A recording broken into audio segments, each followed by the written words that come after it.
Welcome back to the channel. Just going to quickly zip by a few jobs that are in the workshop. There are plenty more outside and around the back and everything, but I'm not going to film all those.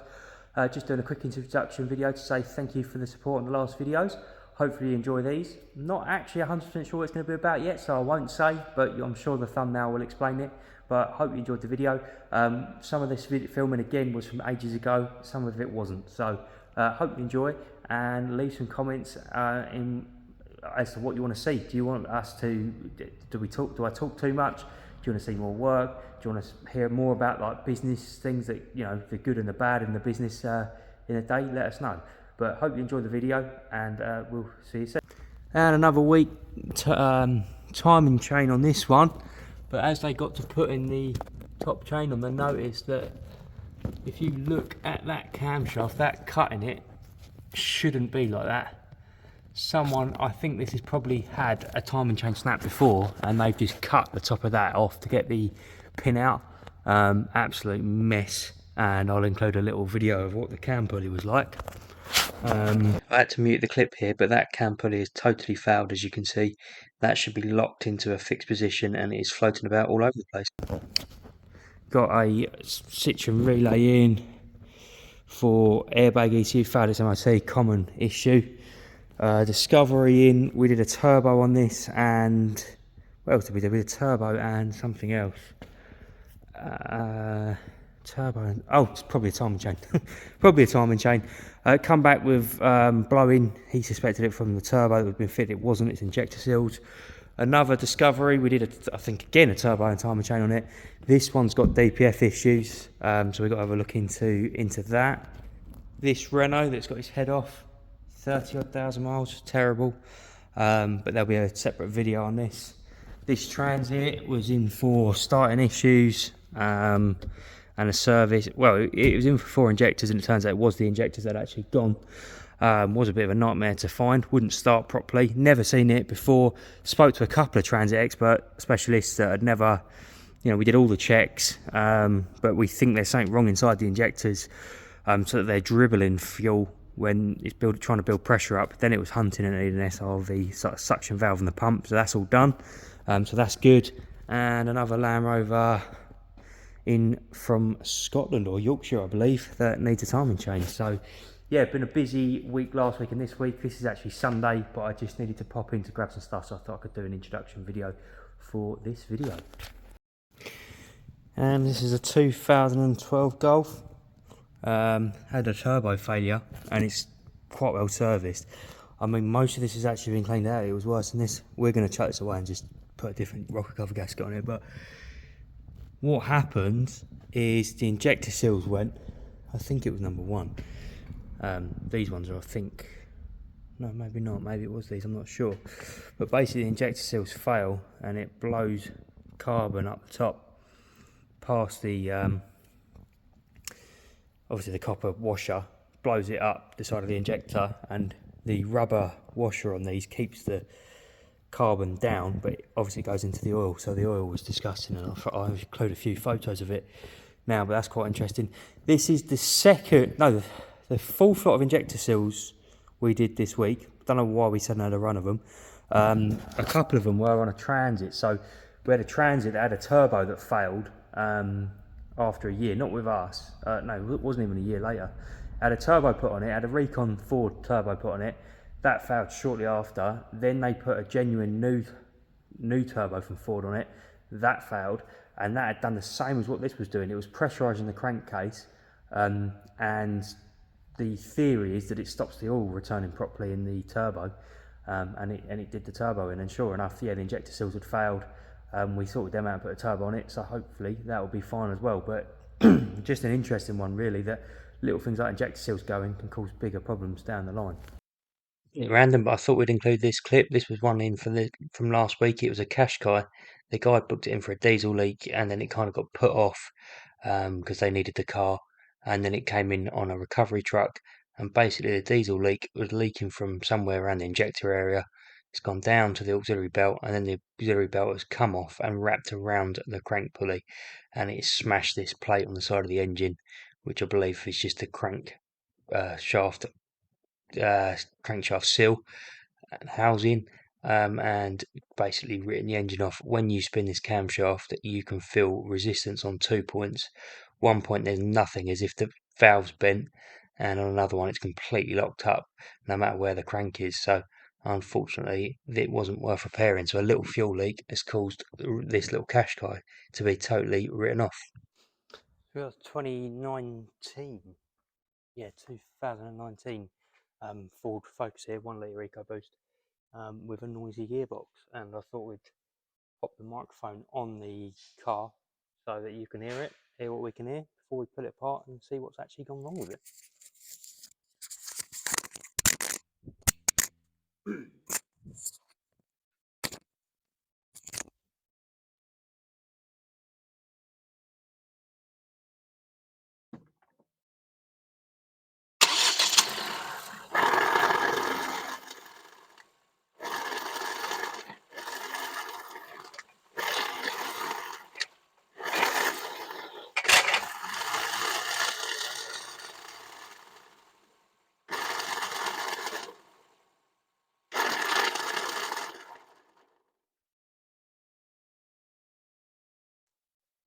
Now this car's only got about 30 odd thousand on it, and apparently it had a clutch already, not that long ago. So I've got a bit of a suspicion there's a reason that this gearbox has gone like it. But we'll get stripped down and we'll get into it and find out what we find. Right, so the car's up in the air and we're just going to crack on taking the gearbox out. There is no drain plug on these gearboxes, which is really frustrating. So you can't just drain the gearbox hole before taking the shafts out. So it makes a bit of a mess. I'm not sure if this is sort of something you want to see, the actual gearbox coming out, or whether that's a bit boring. So I thought I'd include it and speed it up. Skip to the 10-minute mark if you want to skip it. And if not, enjoy the background music and watch me at super fast pace.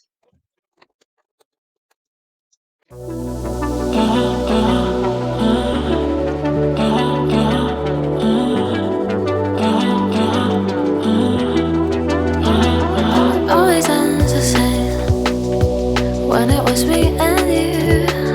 But every time I meet somebody new, it's like deja vu. I swear they sound the same. It's like they know my skin. Every word they say sounds just like him. And it goes like this: we'll get in your car and you'll need to kiss me. We'll talk for hours and lie on the backseat. And then we'll ride the night when everything changes. You won't reply and we'll go back to strangers.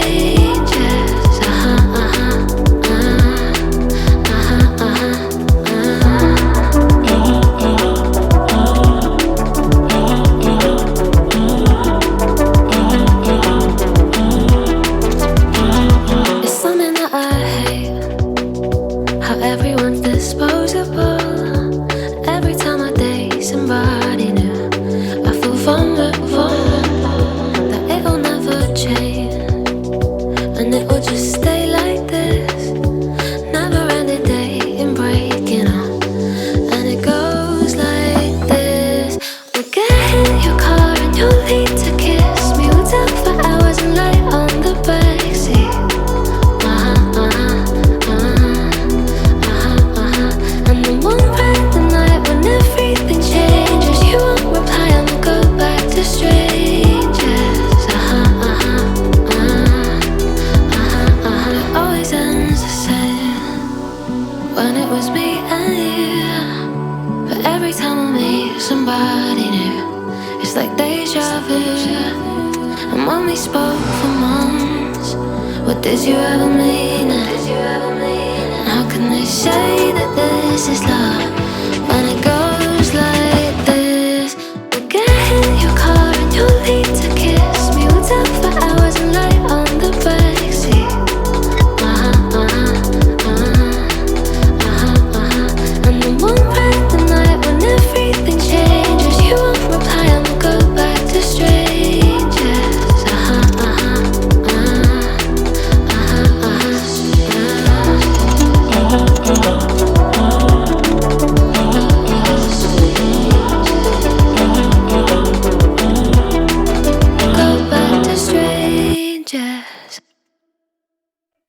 taken this apart and noticed that this ball joint cover was split. I think that's where someone's used a pickle type ball joint dust cover, so we'll put a new one of those on at the end of the video. I'm pretty sure I recorded it. We've just got a universal kit because it saves putting a ball joint in, and here finally is the gearbox ready to come out, if I remember to take everything out. I can't remember if this came out first time or not. It looks like it did. Either that or I've cut a load of video out so I don't look like an amateur.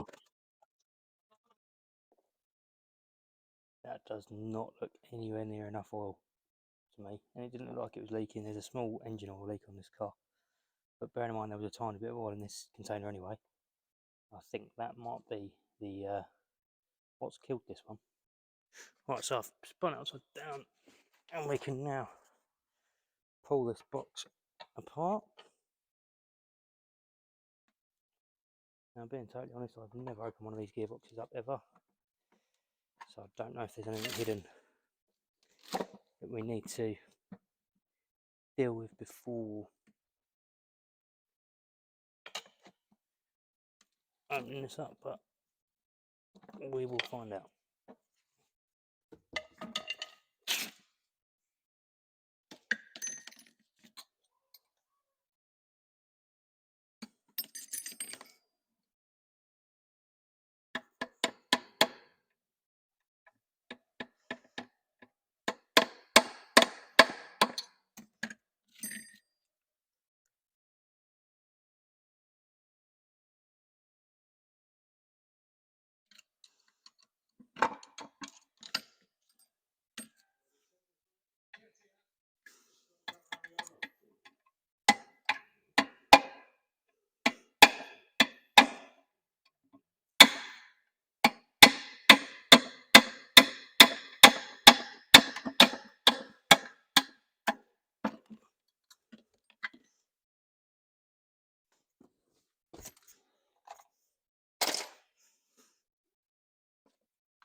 And there we have it.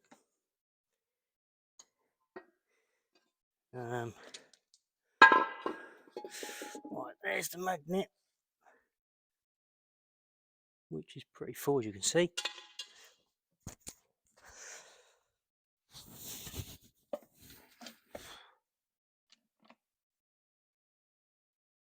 think they're the bearings that have actually gone to cause the noise. They sound alright. They sound alright. I mean, we're going to do the whole lot. The trouble is, we don't know how damaged some of these up. Well, you can't see it on camera, but they're a bit blue here where they've got hot. So we will be changing the lot now.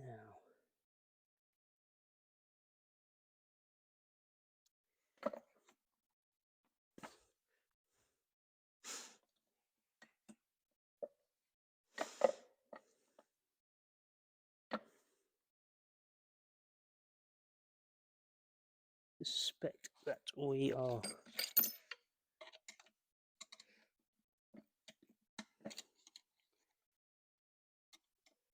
going to have to pop this into neutral.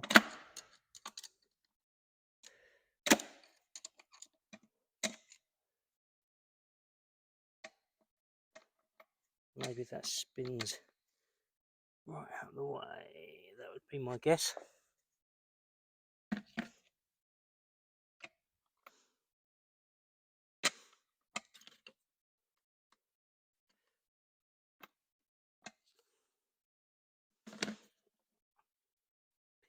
Out.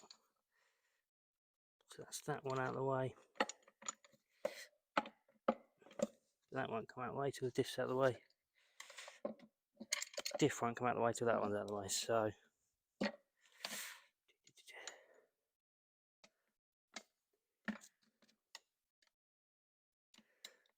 all a bit of a learning curve, I'm afraid.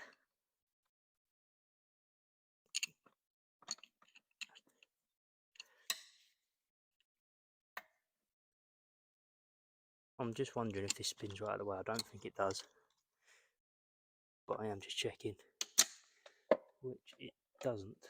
So now there's a fitting down there. Of course, obvious. There we go. Easy when you know how. So right, that one, I'm assuming this shaft comes out first, basically.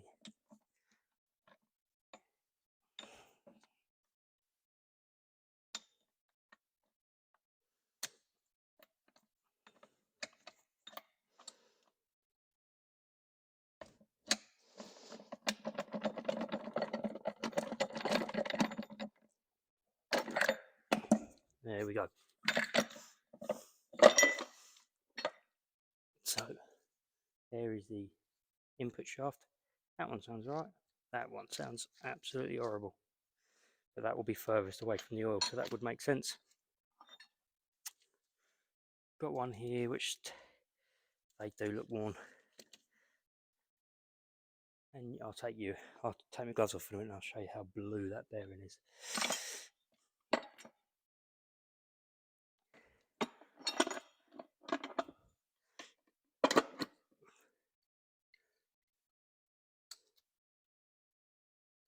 That one feels alright, surprisingly. A little bit notchy, but that feels alright.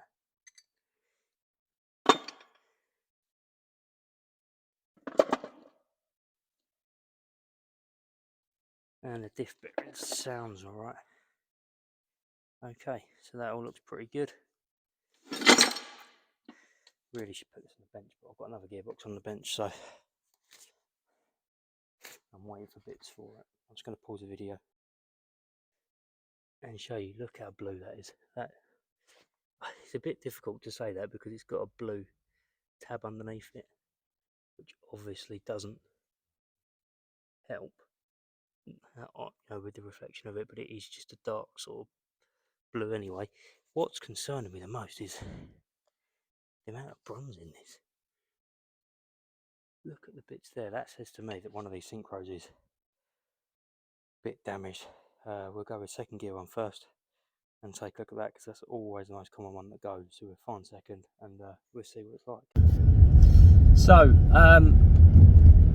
starting this video in the car, actually I'm heading down an hour away to look at a car that I thought might suit the channel.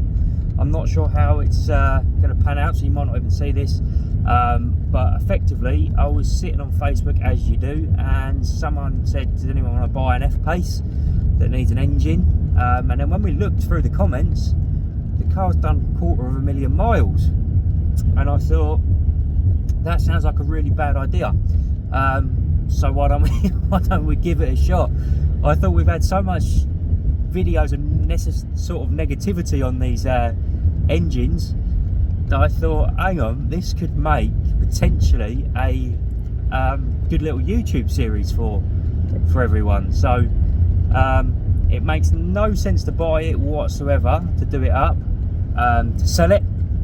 I don't know if anyone's going to want to buy it with that mileage on it, and I don't know, I don't know, whatever. Basically I'm thinking I'm going to have to try and buy it for a cheap enough price that I can just break it and sell the front end and the seats and things like that, airbag kit, just to, to get the money back if I need to. So that, I said I was going to go and have a look at it, so that's what I'm doing. I've got a little plan for it though. I mean, like I say, 250,000 miles. It's in silver, which I don't think is the nicest colour. It's manual, which I don't think they suit manuals, so not ideal. And loads of miles on it, and the engine seized. So I thought, real bad idea, but sometimes these little bad ideas make a good idea for content. I'm gonna explain to you my initial plans for it. I know sometimes some people like to show the car first, but I thought let's just get into it. We have got a spare crankshaft and a spare com rod or two. We had to put an engine in something, and we nicked the good crankshaft because the crankshaft was actually okay. We don't really like building engines for customers these days. It's just too busy. We're just too busy to do it. But I thought, why don't we try and repair just just the damage on the engine on this. So if the crank seized, it's probably seized a couple of big ends. They don't usually seize mains. We've seen them seize big ends more than anything. So I thought, well, why don't we repair, put another crank in it, put the whatever conrods it needs, standard bearings. We're not going to send it off to an engineering shop. We're not going to do anything like that. We're going to do it ourselves, just bang it together, and see how long the engine lasts. Now, I'm hoping that with the new crank and the bearings, they'll be fine. But I thought if we just repair what's damaged on it, I mean, I don't know the history of this. I don't know if it's had a timing chain. I don't know if it needs a timing chain. I'm not sure.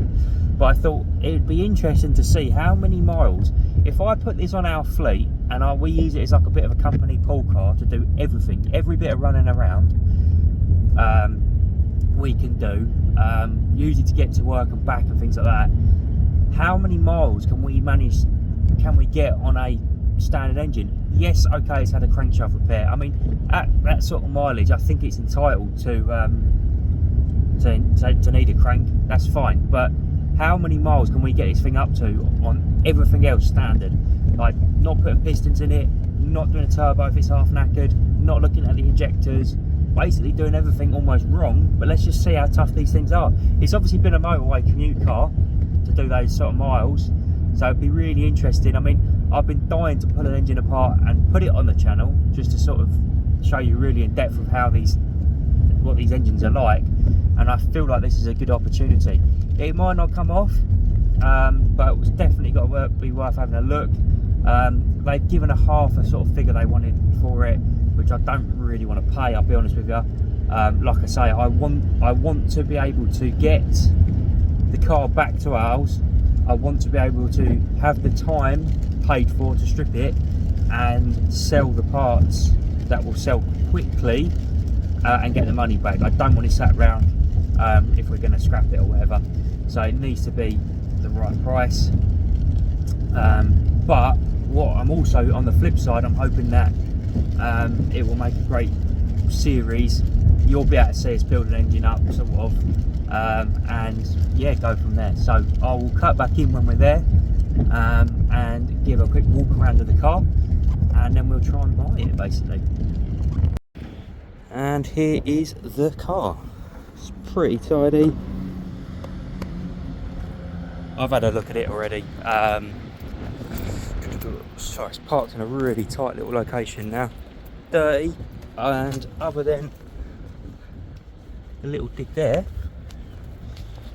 and some chips, which you would expect at this sort of mileage, it's fairly tidy. I mean, sorry for the poor filming, it's really hard to that's a little bit better.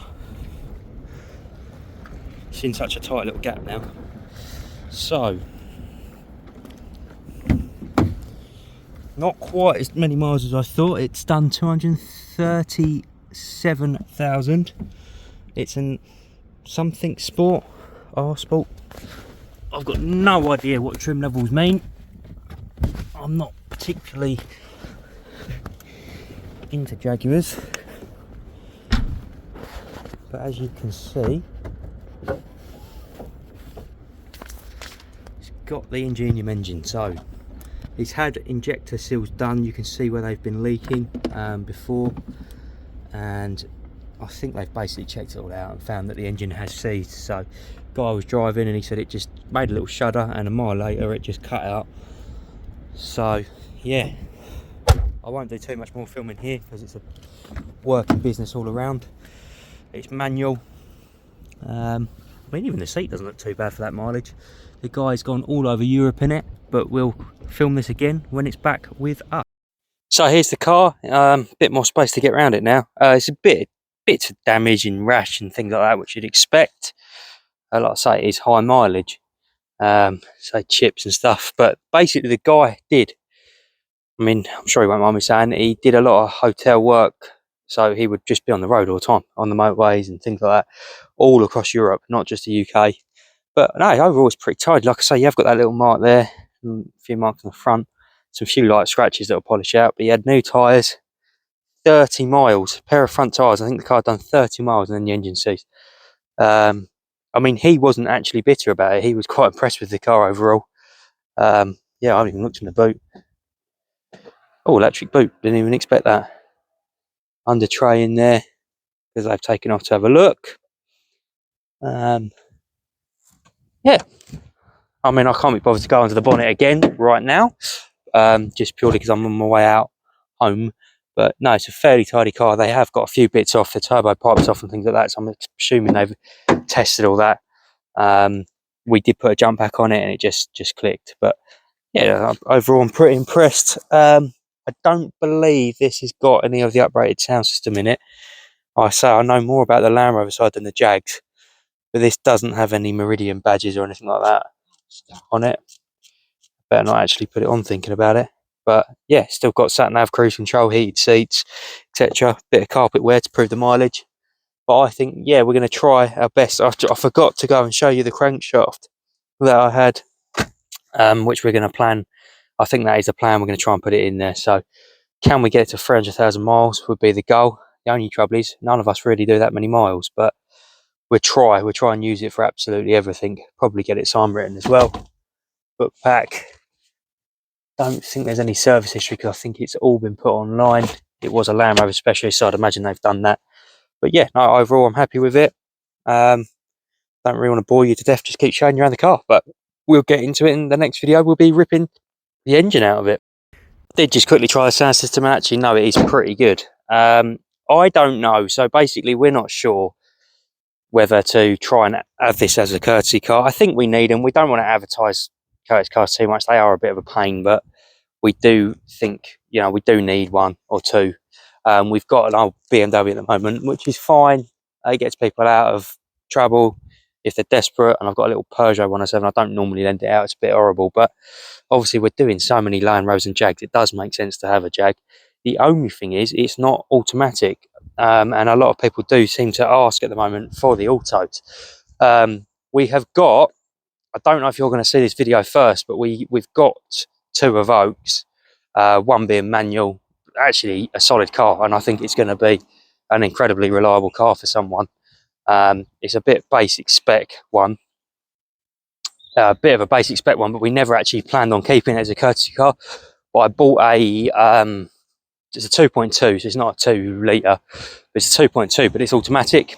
And that one again is a nice car, not fixed yet, but we're thinking about getting rid of the manual one, which was always the plan. We were never planning on keeping it. It has bbeen sort of shifted out as a courtesy car just out of desperation, but we're thinking about keeping the automatic one, which is a 2.2, therefore it's not ULEZ compliant. But I think that's going to be better to keep that because it's auto, then say put that Jag on the fleet. Maybe we will offer it as a courtesy car. At the end of the day, of our policy, anything we own we can actually lend out as a courtesy car. We've only got a set number, and we don't advertise it, but sometimes it's a good idea, especially for some of the bigger jobs, or like people just want to bring their car down for a timing chain. It's much easier because they're coming for some distance, they can just drive off. So yeah, but a lot of people don't like the automatic, the manuals. They want the autos. So it's going to be a case of deciding whether to keep a ULEZ compliant manual or a non-ULEZ compliant auto. But I think the auto will be better. I mean, at the end of the day, it's only £12 a day, worst case, and most of our customers don't actually live in that ULEZ zone anyway. So that's the little plan. Sorry for ranting. I'm just walking to the car to go home. But who knows, if you use us, you might even be in that Jag one day yourself. Thank you so much for watching. That is the end of the video. We will be building that gearbox and repairing it in probably the next video. If there's any comments, anything you think we could improve on, it'd be really appreciated if you could pop it in the comments. And I know this gets frustrating with YouTubers saying this, but if you can subscribe and like and share the video, that would really help the channel grow and help us potentially get more videos out a week. Thank you so much. We'll see you in the next one.